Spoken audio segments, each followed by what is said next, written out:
పెట్టుకుంటున్నావా AC కోసం? ఏంది గోలా కనమ్మా?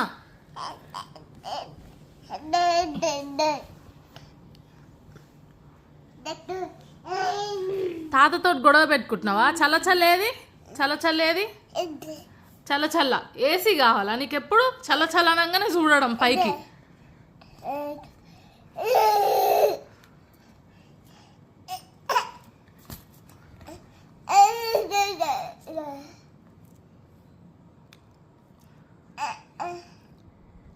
కనమ్మా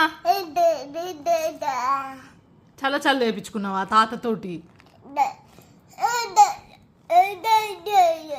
ఎవరేసిర్రు నీకు చల్ల చల్ల? చల్ల చల్ల ఎవరేసిర్రు? మా నాన్నతో పంచాది పెట్టుకుంటున్నావా రా బుడ్డోడా? ఓ బుడ్డోడా.